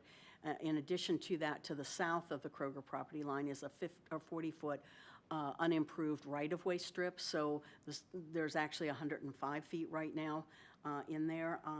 In the code, I believe your code requires anywhere between 15 and 40 feet for the building setback. And again, as I mentioned, we're at 65. And with regards to providing even additional buffering to the south, Kroger is proposing an excess amount of non-deciduous trees over what's required by your code, just to simply provide a better year-round screen for that area, as well as trying to preserve as many of the trees that exist in that area as possible today. In terms of the strict interpretation, we do believe that it would be an unnecessary hardship. Again, as I mentioned, it adds ISR, increases building costs, adds to the requirement for stormwater management, and again, it would add building area adjacent to a residential district that's not needed. One other point I did want to make that I should have probably made earlier is that we did hold a neighborhood meeting on January 22nd, I think it was, and we had 5 adults come to that meeting. So I just want to let you know we had reached out to the neighborhood behind us as well. So again, if you have questions, there are other representatives and myself that can try to answer those. Thank you, Ms. McBride. Are there questions for the petitioner? I do. In regards to the unnecessary hardship element of this, for similar stores Kroger's building now, is 3 kind of a typical for the loading berth? So I'm doing all of their zoning right now in Indiana, some in Kentucky, the Cincinnati KMA, which is seeing a lot of growth right now, even going a little bit into Illinois, which is a nice drive. But at any rate, yes, 3 loading berths and then a separate space for the compactor. How many square foot did you say, I'm sorry, was the size of this store again? It is 118,337 square feet, in case you're also checking me on that for consistency. Now, just curious, I think the Kroger here in Boone Village has got 2 loading docks. Last time I drove back there, I think it's 2 loading docks. I don't think it's that big of a store, though. I think you'd find the Kroger on Michigan Road has just got 2 or 3 docks. It just has 2 or 3 back there, too. That was my next question. Are these also, are they going to be sunken loading docks, or are these backed straight up? Yeah, They're they're gonna going be to slope sunken down to down, some okay. extent. In most of the stores they do, but in rare occasions, so I didn't want to say it without knowing. I think our assumption has to be that they know, that Kroger knows very well what they're doing based on lots of past experience. I'm not arguing that at No. all. It's just a big go down from 8 Right, to from 3, 8, so. yeah. Which begs the question then, is 8 an unreasonable number to expect for, yeah. I think I know how we got to that number years ago, but. Probably right. Yeah. It might be something that in the Needs to be future looked at. Zionsville can Right. consider in the zoning, but to require someone to build something that would be more disruptive to its neighbors and not serve any business use seems foolish. Yeah, I agree. I just had to get there. Yep, I agree. Mr. Smith? You are correct, there's only 2 in the other Krogers. Oh, there, okay. So are we ready to make a motion? Sure. If there's anyone else? Oh, thank you. Boy. Anyone else who would like to speak about this petition? Thank you. I'm getting lots of help. Thank goodness. Jonah, is there anybody online? No? Thank you for reminding me. Okay, so any further questions for the petitioner? If not, are we ready to make a decision? Sure. I'm getting it from both sides now.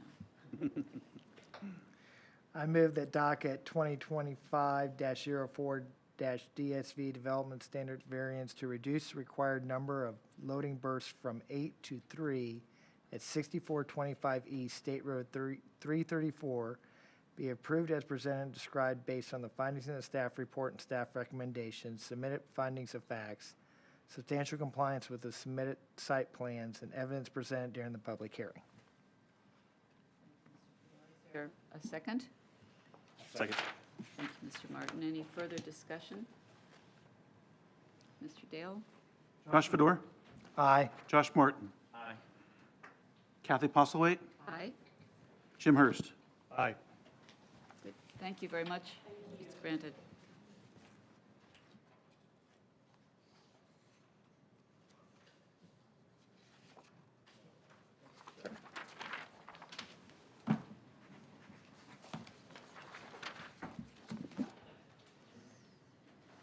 Okay, the next item on the agenda is docket number 2025-01-SE. Brad Titlebaum, Gables Bagels. Is Mr. Titlebaum good? We'll have staff report, and then you'll have the chance to make your report at the podium. Just a minute. Mr. Smith? Special exception. Yes, ma'am. Let me pull up the site plan so you can reference what we're talking about here as I go through the staff report.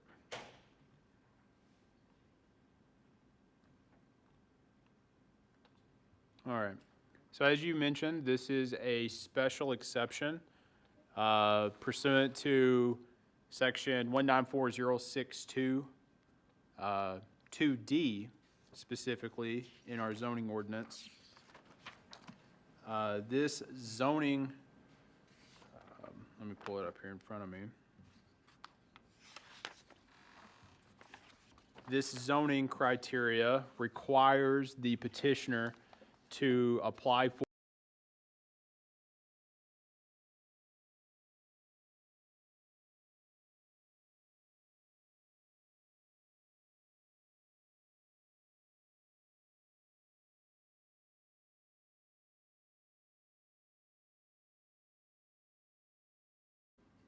Number 4, shall be permitted only along the business tenant bay or storefront facade.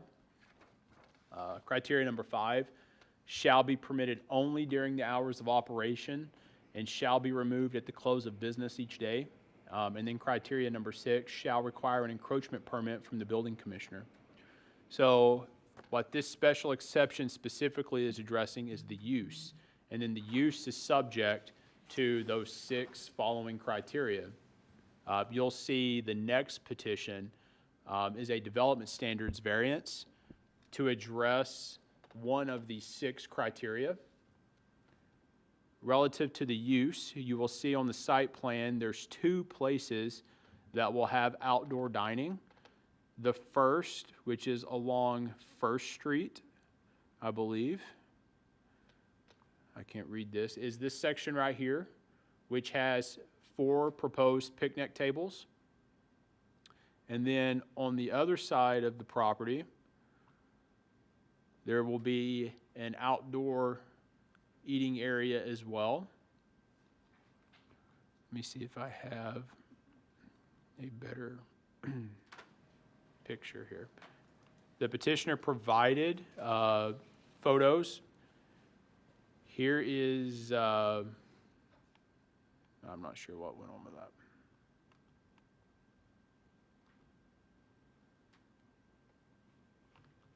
For some reason, the photos aren't working. However, this is specific to the use of outdoor dining. The site plan is in your staff report. To get to staff's position as it relates to the special exception request, there are 3 criteria. Number 1, the proposed use will not be injurious to public health and safety. Staff agrees with the petitioner. The proposed use will be located outside of the right-of-way. They will not block the sidewalk, and they will not block public access points to the building. And as with previous projects, if this use is approved, this project will be required to seek a development plan approval through Plan Commission, which again will go through our technical advisory committee. We have yet to receive any comments back related to public health and safety through that review. The final point, this is a common use for restaurants in the village. At the time of this writing, staff is not aware of any complaints or open code enforcement violations related to this use. Because of those reasons, staff believes this criteria number 1, has been met. Criteria number 2, the proposed use will not injure or adversely affect adjacent properties or property values. Staff agrees with the petitioner on this criteria. This is again a common use for the area. Granting this request will allow the business to do what many others are already doing in the village. At the time of this writing, we have not seen evidence to suggest the use would adversely affect adjacent areas. And as stated in their narrative, the petitioner intends to provide some level of screening for the outdoor seating in the form of a fence and additional landscaping. These reasons, staff believes the criteria has been met. Item number 3, related to the proposed use, will be consistent with the character of the district, land use is authorized therein, and the town's comprehensive plan. Staff agrees with the petitioner again on this criteria. As previously mentioned, there are several other restaurants in the village that have outdoor seating. Tipsy Mermaid, Cobblestone, Bub's Burgers, many others that are listed. This use would fit right in with the existing character of the district.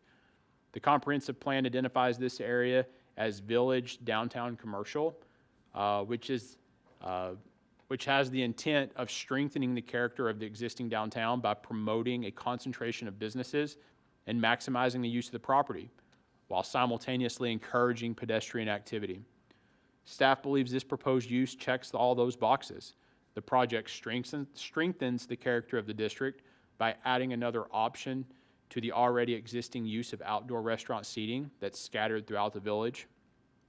Granting this request moves this project one step closer to occupying an existing vacant building on Main Street, and by doing so, adding to the concentration of businesses in the village and simultaneously increasing pedestrian activity. Staff believes the restaurant and outdoor seating will be a positive addition to the village. We believe criteria number 3 has been met. I'm happy to answer any questions you have, but in summary, staff supports this request.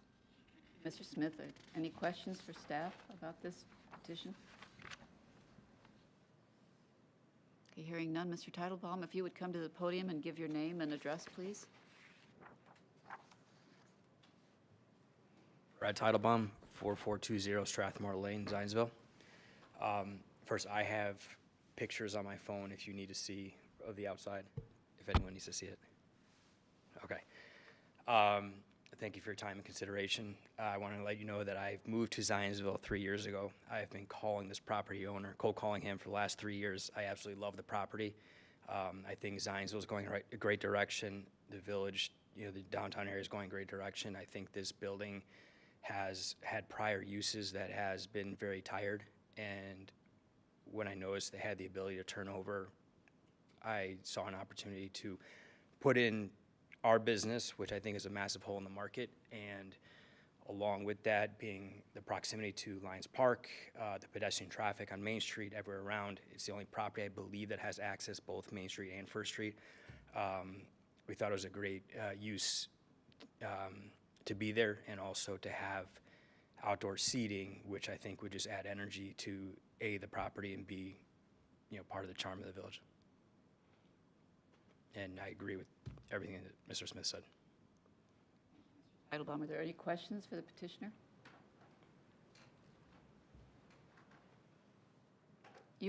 I think I read that outdoor seating timeline is April to November or something like that. You would, in a perfect world, that would be your target timing. Perfect world, weather permitting, yes. Right. And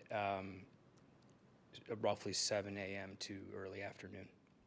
So you would be primarily breakfast and lunch? Correct. And then, I see. Any other questions for the petitioner? Anyone else here who would like to speak about this petition, or anyone online? Jonah? No? No one? Thoughts? I think it's consistent with everything else in the village. This, from my perspective, is pretty easy, Right. so. So are you ready to make a motion? Sure. I move that docket 2025-01-SE special exemption to permit outdoor seating for a restaurant at 270 South Main Street be approved as presented and described based on the findings in the staff report and staff recommendations, submitted finding of facts, and evidence submitted during the public hearing. Thank you, Mr. Theodore. Is there a second? I'll second. Thank you, Mr. Martin. Any further discussion? Mr. Dale? Kathy Postlewaite. Aye. Jim Hurst. Aye. Josh Martin. Aye. Josh Fedor. Aye. Okay, so the special exception is granted. So we'll take up your next petition just a second, well, after the staff report.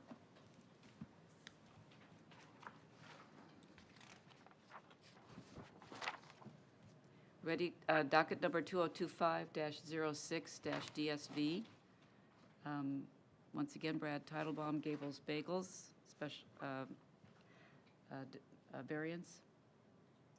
Yes, ma'am. So with the approval of the special exception, zoning section 194062, as previously mentioned, lays out 6 criteria that the petitioner must adhere to as part of the special exception for outdoor dining use. Again, shall not reduce the effective sidewalk width, shall be located against the building facade, shall not block access points to the building, is permitted only along the business tenant space or storefront facade. And then it's item number 5, which brings us to this development standards variance. Item number 5 states the outdoor dining tables shall be permitted only during the hours of operation of the business and shall be removed at the close of business each day. Item number 5 is the reason for the variance. Summarizing, the petitioner does not intend to carry the tables and chairs for their outdoor dining inside the building at the close of business each day. The intent is to leave the tables and chairs, as you previously mentioned, from the months of April through October or through November. They will not be brought inside, which is generating the need for this variance request. To skip to staff's position relative to this specific request, there are 3 criteria. Number 1, the grant will not be injurious to public health and safety. Staff agrees with the petitioner. Although the tables remain outside, they would be located outside of the right-of-way. They would not block sidewalks, and they would not impede pedestrian pathways into and out of the building. Additionally, there are several existing businesses in this area that have outdoor seating. They leave their outdoor seating at the close of business each day, and at the time of this writing, staff has not received any complaints to that.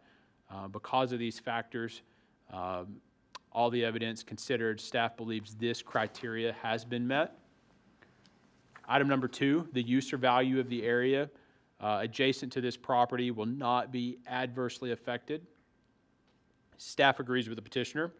Granting this request allows the petitioner to use their property in a similar manner as many other restaurants in the village, which is to have outdoor seating and allow it to remain outdoors after the close of business. There are numerous examples, but a good one is one right across the street, Zionsville Pizzeria.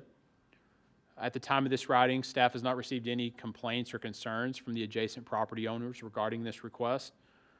Furthermore, if the request is granted, the patio furniture will be screened with plants, planter boxes, and a fence as identified on the site plan, which will also reduce the impact on surrounding properties.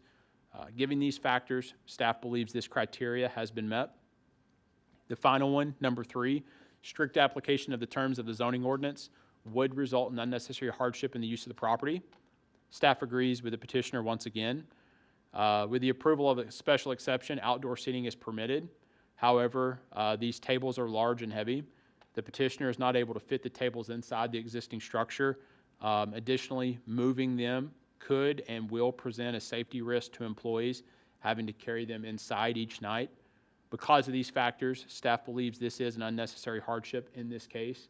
We believe this criteria has been met. All 3 criteria have been met. Staff supports this request. If you have any questions, I'm happy to answer them. Otherwise, I'll turn it back to you. Are there questions for staff? Can you give me, do you know of an example of a business that takes their furniture in at night on Main Street? No. Thank you. That was just a question.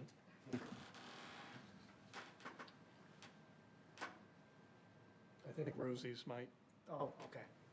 but they're right on top of the sidewalk. Yeah.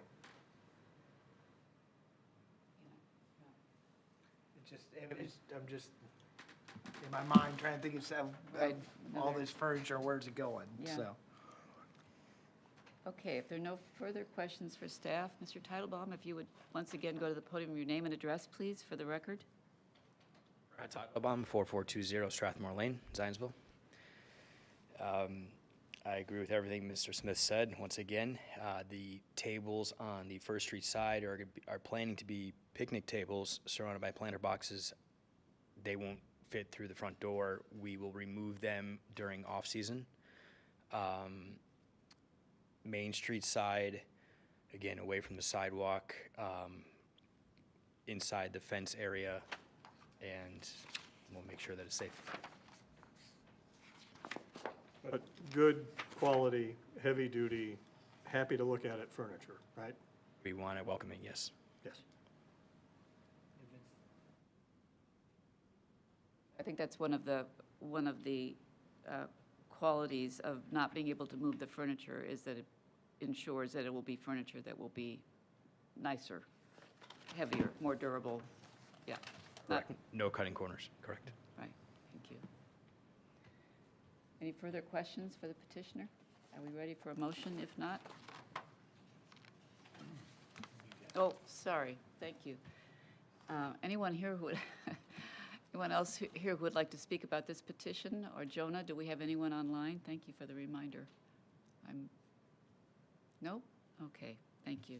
Now, are we ready for a motion? Sure, I'll take a crack at this one. Thank you. I move that docket number 2025-06 DSV Development Standards Variance to provide for outdoor seating to remain outside after the close of business each day in the Urban Village Business District, VB Zoning District B, conditionally approved as presented and described based on the findings in the staff report and the staff recommendations, submitted findings of fact, substantial compliance with the submitted site plans, and the following conditions of approval.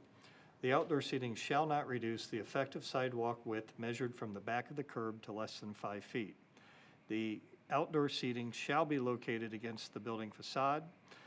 The outdoor seating shall not block access points to the building, to the business or the building. And the outdoor seating shall be permitted only along the business, tenant bay, or storefront facade. Second? Second. Thank you, Mr. Fedor. Is there any further discussion? Hearing none. Mr. Dale? Jim Hurst. Aye. Josh Fedor, Aye. Josh Martin, Aye. Kathy Postlethwaite. Aye. Good luck with your Thank you. project. Thank you.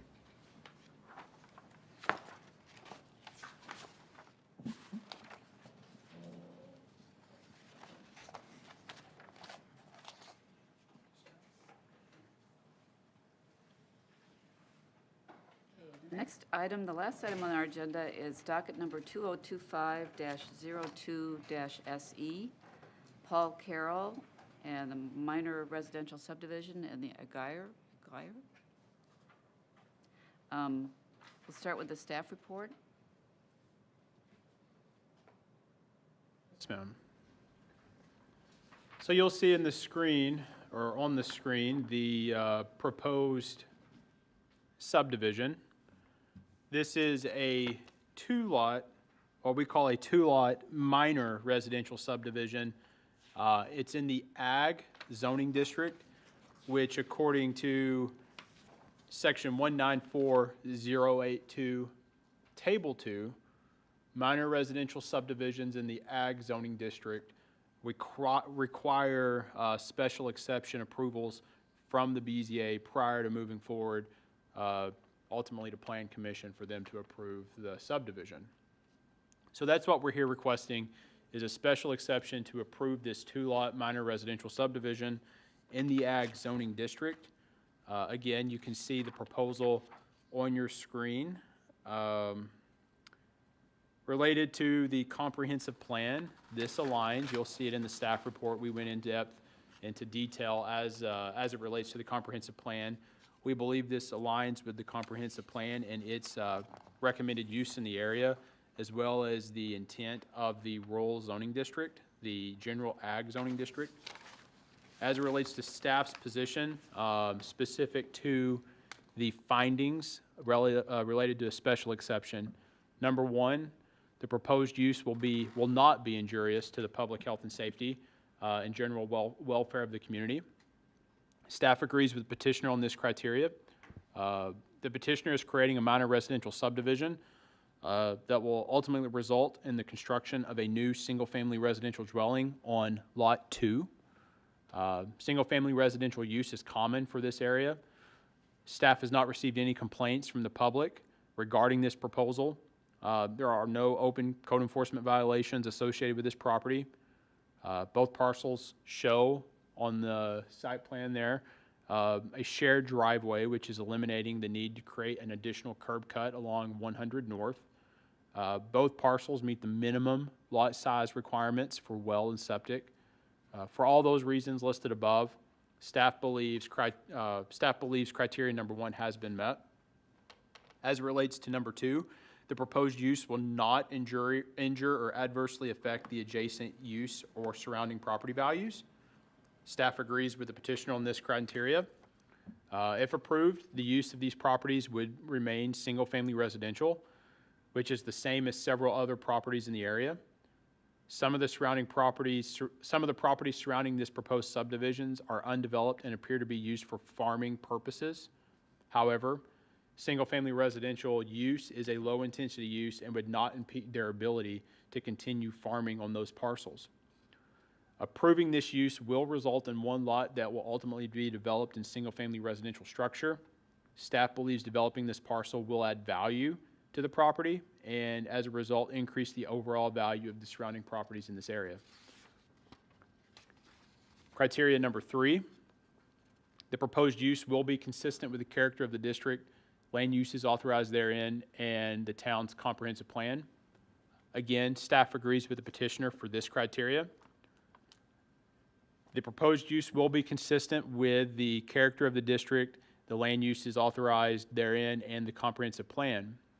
This area currently has several single-family residential homes already constructed along East 100 North and North 100 East. Granting this request means one new single-family dwelling could be developed in the area, in addition to the 10 or so that are already there. Staff believes this request aligns with the character of the district. With the approval of the special exception, single-family residential use is a permitted use in the Ag zoning district, making this an authorized land use. The comprehensive plan recommends low-density residential for this area with a recommended density of less than 1 dwelling unit per acre. This proposal aligns with that recommendation, both in terms of use and density. As proposed, the subdivision would result in 1 dwelling unit for 7.167 acres, so 1 dwelling unit per every 7 acres. Staff believes, given those criteria, given those factors and the evidence that we've looked at, staff believes item number 3 has been met. This criteria has been met. Staff supports the petitioner's request for the special exception. I'm happy to answer any questions you have. Thank you, Mr. Smith. Are there questions for the staff, for Mr. Smith? Is this in Tier 2 of the airport, or it's going to be close to that Tier 1 line? Oh, yeah. I'm just curious where it lies with.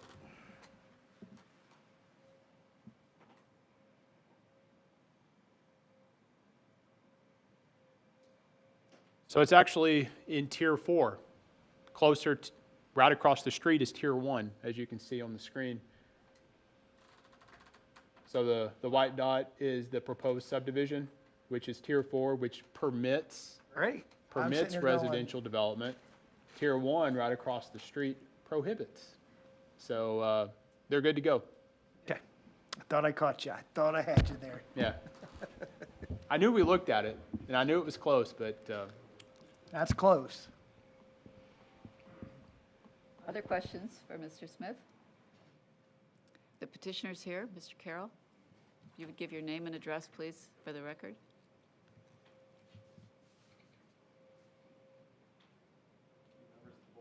My name is Paul Carroll, offices at 13 North State Street in Greenfield, Indiana. Represent the petitioner, or the owners, Tara Aguirre, Mike Aguirre, who own the property at 11194 East 100 North, Sheridan, Indiana. Mr. Smith stole a lot of my thunder, but this, and I'll be brief because of that. We believe this special exception request is consistent with the comprehensive plan, consistent with adjacent land uses. I believe the average home site nearby is 1.75 acres. This is less intense than anything we have nearby and less intense than what would be recommended by the comprehensive plan. Ms. Aguirre plans to sell the newly created lot to her sister, kind of have a family neighborhood, I guess, that this is a minor subdivision. They look forward to moving to Zionsville and to building a beautiful home on the site. If there's any questions, Mike and Tara are here. I'm not aware of any remonstrance. I did speak with Mr. Coons earlier, who I understand farms nearby. I believe Zionsville has a Right to Farm Act, and we are completely in agreement with that and aligned. But if there are any questions, we'd be glad to answer any of them. Thank you, Mr. Carroll. Are there questions for Mr. Carroll? Mr. and Mrs. Aguirre, are you interested in addressing the board? Oh. Questions for the petitioner? Anyone who'd like to speak?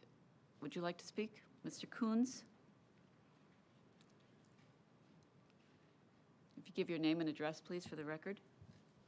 David Kuntz for Kuntz Farms, 759 North, 1100 East, Sheridan, Indiana, 46069. We're just to the south of this development, and was just letting you know that we have hogs and cows and farm noise, dust goes on. And how many homes? 2? Just what? This will be, yeah, Just 2 homes on that. Right. Okay. There's an existing home, and there would be a second home. Yeah, on one built. Right. And the drainage, how will that work? Carroll, would you like to address that?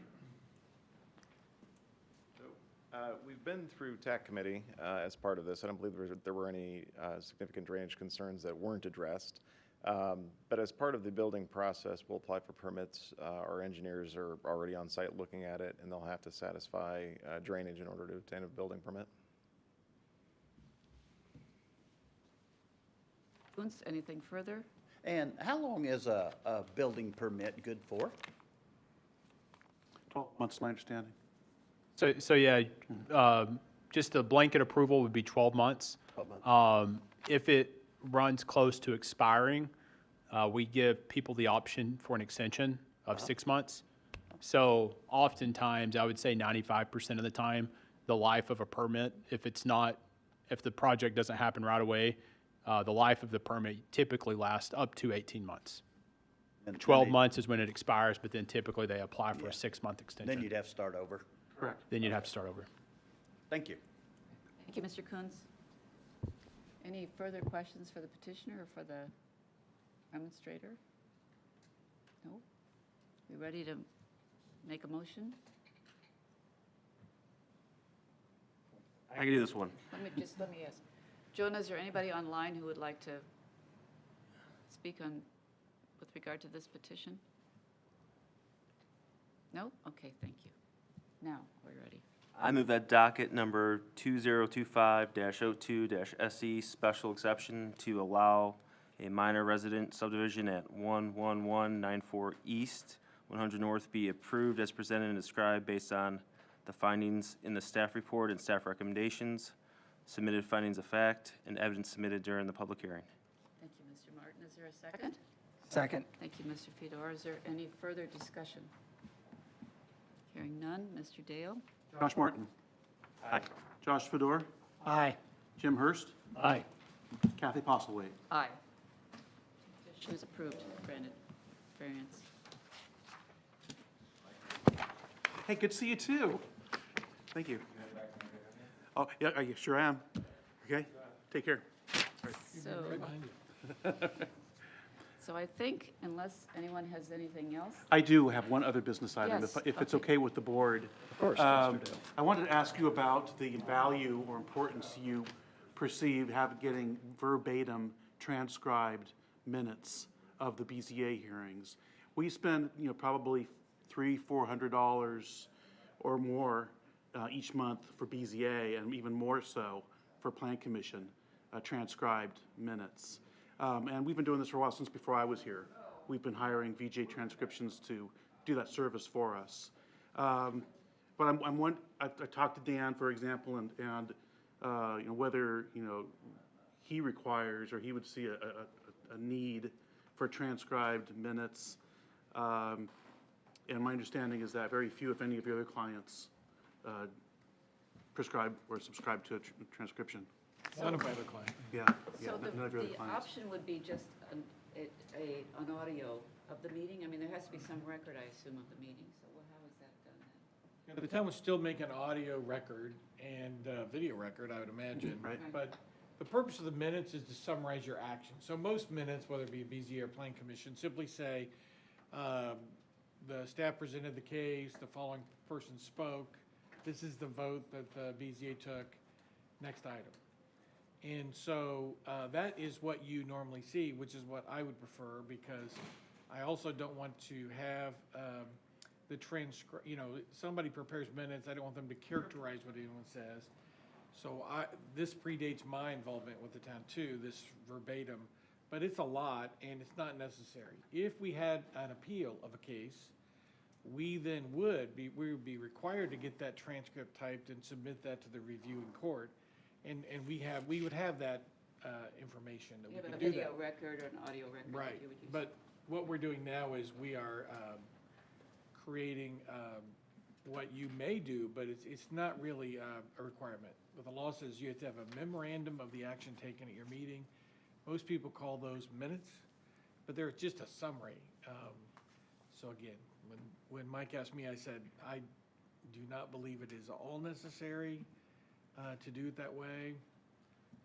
Not only do you have to pay to get them done, but then they're sent out, and Mike and it's usually Jonathan and I review these, and Roger and I do the Plan Commission, so then I'm getting paid to review them, when again, is it important what every word was said? Not really.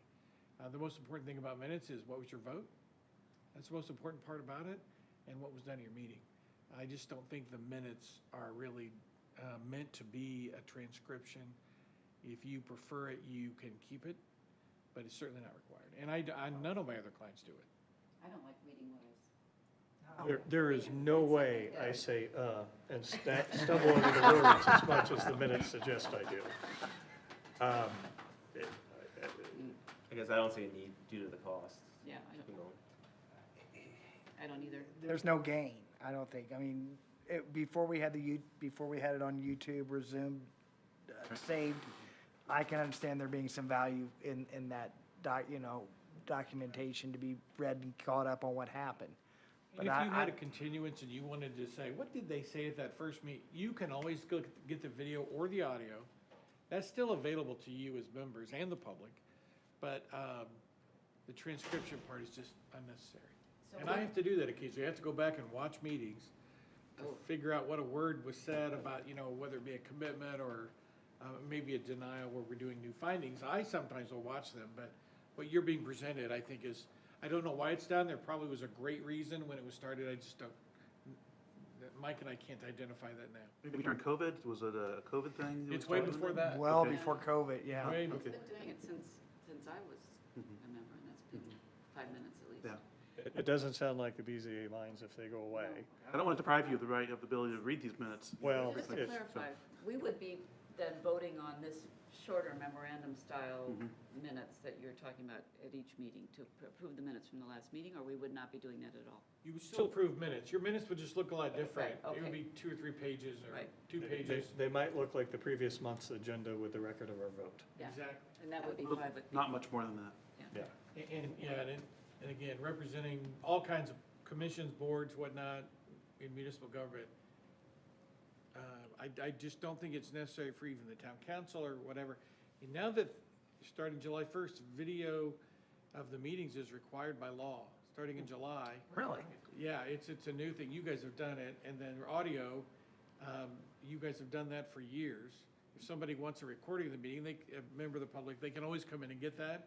They can just make that request and they get it. If you want to, you can go onto YouTube or whatever service the town uses and you can watch any meeting. And so those things are still available. But what I'd recommend you do is just kind of nod at Mike, let him make an administrative decision and you can criticize it later. I'm kidding. Yeah. I reserve the right to criticize, and I am in support of that. I assume we're going to have the same discussion at planning commission as Yes. well.